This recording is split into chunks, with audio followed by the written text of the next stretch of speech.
안녕하세요. 오늘은 6월 25일이고요. 오션의 524회 세미나를 시작하겠습니다. 오늘 세미나에서 다룰 논문은 스리랑카 칼파티아 푼다쿨리아의 해양 쓰레기 양과 해양 오염 상태를 평가하기 위한 지표 기반 접근법이라는 논문이고요. 네, 저자가 산다 로완이라는 분이고 작년에 머린 폴루션 블루틴에 게재된 논문입니다. 오늘 발제해 주실 분은 김영규 연구원이십니다. 네, 발제 부탁드립니다. 네, 안녕하세요. 오션의 김영규 연구원이라고 합니다. 네, 지금부터 발제를 시작하겠습니다. 네, 이 논문의 저널은 마린 폴루션 블루틴이었고, 이 논문 참여자는 전부 다 스리랑카 사람들이었습니다. 요약문을 말씀드리겠습니다. 스리랑카 칸타쿨리아 해변에서 무작위 선택한 6개 정점의 해양 쓰레기 풍도와 밀도를 평가하기 위해 이 연구를 수행했습니다.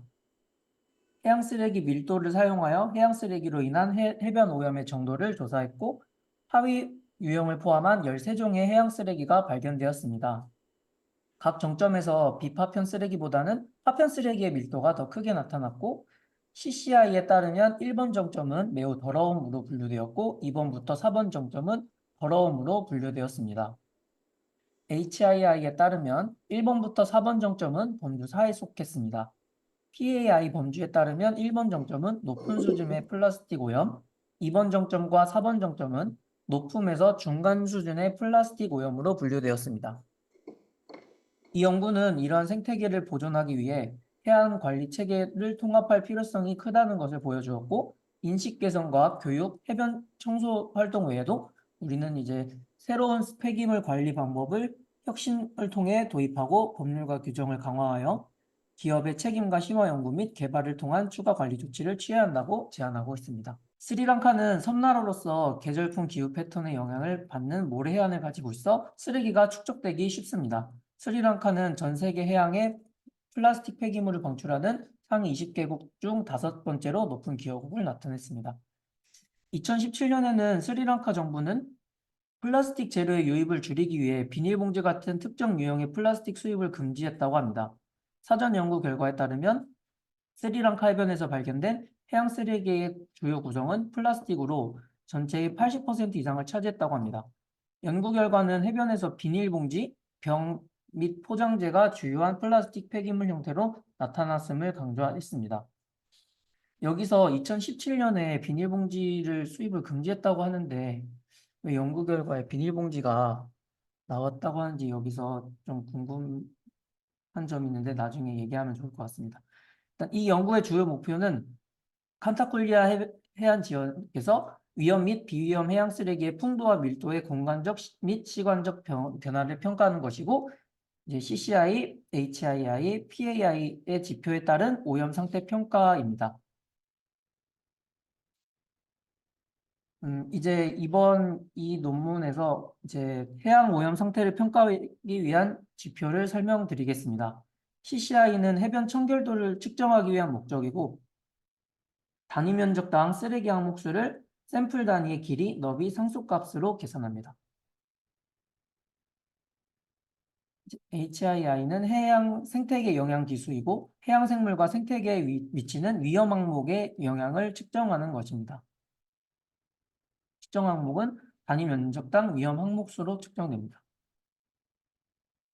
PAI는 플라스틱 밀도 지수이고 해변의 플라스틱 밀도를 평가합니다. 측정 항목은 이제 단위 면적당 플라스틱 항목수입니다. 이 연구에서 위치간 밀도 변화를 결정하기 위한 통계 분석에는 유의 수준 P값이 0.05 이하의 아노바 검정이 사용되었고 주성분 분석은 6개 샘플링된 정점 간의 관계를 조사하기 위한 보완적인 기술로 적용되었습니다. 그리고 통계 테스트는 R과 미니탭 17 소프트웨어를 사용했다고 합니다. 이제 조사 지역의 특징입니다. 오른쪽 위에는 스리랑카이고 이제 그 북서쪽에 푸탈람 지구라고 있습니다. 푸탈람 지구에서도 여기 빨갛게 동그라미 된 부분을 여기 확대한 위성 사진인데 이 조사 지역의 특징은 해수면에 위치한 평탄한 지형이고 가파른 암석이 없고 폭풍, 해수면 상승, 조석과 같은 자연재해 노출에 민감한 지역입니다. 모래 언덕과 모래 해변이 발달되었고 주변에는 해양업이 많이 발달되었습니다. 높은 조석과 해양 쓰레기로 인해 해변 후미 지역의 퇴적물 축적 가능성이 있다고 합니다. 이 그림을 보면서 저는 신안 우이도가 많이 좀 생각이 났는데, 네, 알겠습니다. 네, 조사 방법입니다. 이제 한 개의 정점에 세 개의 트랜섹트를 배치하고 이 저수위 가장자리에서 시작하여 이렇게 위로 올라가서 식생대 라인까지 간 다음에 식생대 라인에서 2m 더 올라간 정점이 저희 종료 지점이었습니다. 쓰레기 기록은 좌우로 굽히지 않고 1m 범위 내에 수직선 양쪽에서 관찰했으며 자료 기록자는 걸어 올라가며 눈으로 아래를 보고 불확실한 물체는 더 가까이에서 검사하였습니다. 왜냐하면 조개 껍데기가 플라스틱처럼 보이는 경우가 많았다고 합니다. 디지털 카메라를 사용하여 각 트랜섹트의 시작점과 끝점에서 사진을 찍고 사진 번호를 기록하고 라벨을 부착하였습니다. 각 트랜섹트 간의 거리는 50m이고 데이터 수집은 2022년 4월에 완료되었다고 합니다.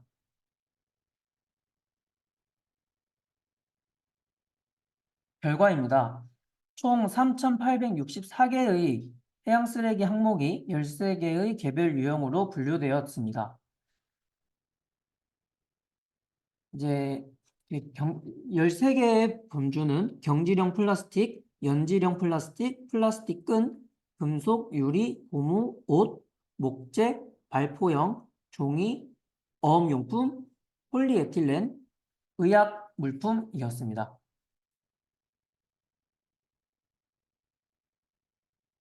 해양 쓰레기 항목 중 가장 높은 비율은 연질형 플라스틱이 40%로 나타났으며 여기서 연질형이라 함은 샴푸병, 일회용 플라스틱 숟가락처럼 구부러지는 그런 연질형 플라스틱을 말한다고 합니다.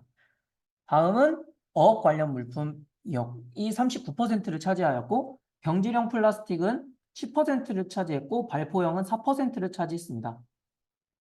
6개의 사이트에서 관찰된 주요 해양 쓰레기 형태는 연질형 플라스틱 항목이었으며 어업 쓰레기는 6개 사이트 중에서 파편 비율이 가장 높았습니다. 이 범주에서 기록된 대부분의 쓰레기 항목은 어망 같은 이제 어업 활동이 많았고 식별되지 않은 플라스틱이나 폴리스틸렌 파편이었습니다. 그 이유를 여기서는 칸타킬리아 지역은 어촌이며 많은 어부들이 매일 넓은 지역에서 어업에 종사하고 있기 때문이라고 합니다. 이 그림은 이제 TD는 총밀도, 그리고 FD는 이제 파편 밀도, WD는 이제 비파편 밀도라고 합니다.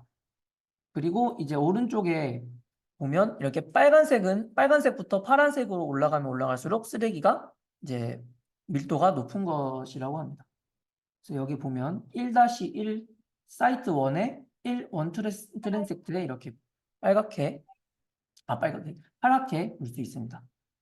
총 밀도 범위는 0.7에서 3.7 아이템 퍼 제곱미터였고 가장 높은 밀도는 사이트 1, 가장 낮은 밀도는 사이트 5였습니다.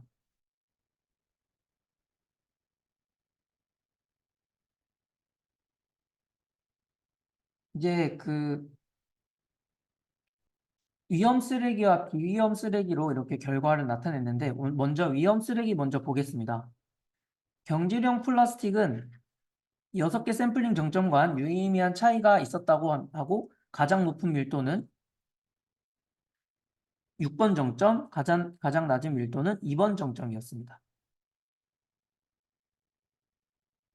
연질형 플라스틱은 가장 높은 밀도는 1번 정점, 가장 낮은 밀도는 5번 정점이었고 금속은 가장 높은 밀도는 6번 정점이었고 유리의 가장 높은 밀도는 3번 정점이었습니다.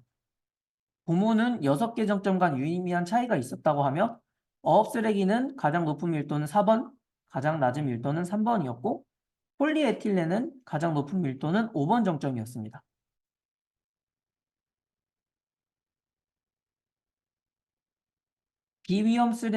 기록된 이제 비위험 해양 쓰레기는 이제 목재, 종이, 옷으로 분류하였고 비위험 쓰레기 간의 유의한 차이는 없었다고 합니다. 목재 쓰레기의 가장 높은 풍도는 2번 정점이었고, 종이 쓰레기는 4번 정점이 가장 풍도가 높다고 나왔고, 옷 쓰레기는 6번 정점에서 가장 많이 나왔고, 1번과 3번 정점에서 가장 적게 나왔다고 합니다. 이 표는 칸타쿨리아 해변의 6개 정점에서 수집된 위험, 기위험 해양 쓰레기 양과 밀도를 나타내고 있습니다. 각 정점에서 위험 쓰레기의 비율이 매우 높고 비위험 쓰레기의 비율이 매우 낮은 것을 볼 수 있습니다. 전체적으로 위험성 쓰레기의 밀도가 비위험 쓰레기의 밀도보다 매우 높은 것을 알 수 있습니다. 가장 높은 CCI 지표가 나온 정점은 사이트 1이었습니다. 그 다음은 사이트 4, 3, 2 이 순서였고 사이트 1의 쓰레기 종류는 경질형, 연질형 플라스틱, 업쓰레기, 폴리에틸렌, 고무, 이학용품이었습니다. 사이트 1은 해양 쓰레기로 덮여 있어 청소가 시급하다고 하고 해변의 위치는 만과 가까웠고 부분적으로 해양에 노출되었고 조석 변동에 영향을 받았고 높은 조석과 해양 쓰레기로 인해 해변 뒤쪽에 퇴적물이 많이 축적될 가능성이 있다고 합니다. HII 지표 보면 위험 항목 쓰레기 비율은 98.42%였고 총 수집된 3,864개 항목 중에서 3,803개가 위험 쓰레기 항목이었습니다. 가장 위험한 항목은 연질형, 경질형 플라스틱, 업쓰레기라고 합니다.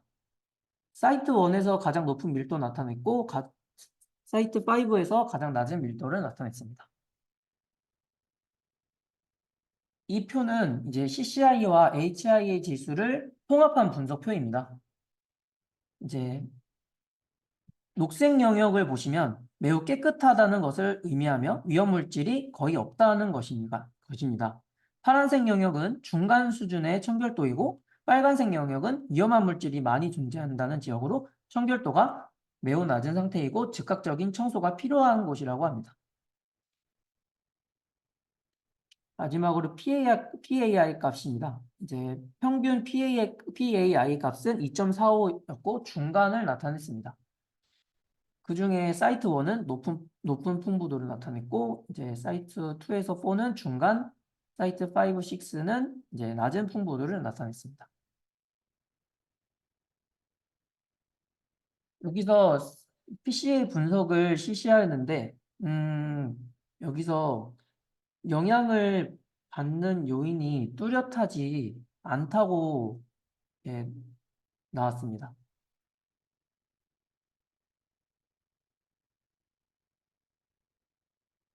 그래서 연구 제한 사항이 있었는데 계절적 변동은 해양 쓰레기의 특성, 풍부도, 출처에 중요한 영향을 미친다고 합니다.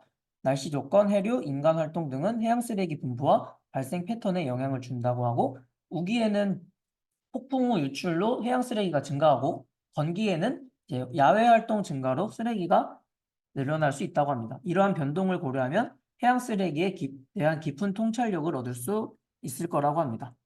그리고 해양 쓰레기의 무게를 정량하는 것도 중요하다고 합니다. 이는 해양 생물의 피해, 생태계 혼란, 관광 산업에 미치는 영향을 평가하는 데 필요한 데이터를 제공하고 본 연구는 특정 지역인 칸타쿨리아 해변에 한정되었으나 이 지역의 발견을 전체 해안 지역에 일반화하는 데에는 한계가 있었다고 합니다. 따라서 더 포괄적인 조사가 필요하다고 합니다. 앞으로의 연구는 칸타쿨리아 해안선 전역에서 해양 쓰레기를 조사하여 보다 포괄적인 이해를 촉진해야 한다고 합니다. 마지막 결론입니다. 이 연구 결과는 해변 지역에서 해양 쓰레기의 문제가 심각하여 긴급한 개입이 필요하다는 것을 나타냅니다. 해양 쓰레기의 주요 발생 원인은 관리 부실, 고체 폐기물의 부적절한 처리, 어부들의 버린 어업 장비, 이제 육상기인, 유리 그리고 인간 활동에 기인한다고 합니다. 해변 지역 착륙센터 그리고 이제 이러한 환경에 의존하여 생계를 유지하는 지역사회 내에서 효과적인 폐기물 관리 전략을 구현하는 것도 중요합니다. 상황을 관리하기 위해 공동체 내에서 인식 프로그램이 큰 영향을 미칠 것으로 기대된다고 합니다. 네, 제 발표는 여기까지고, 궁금한 거 있으면 질문해 주시면 감사하겠습니다.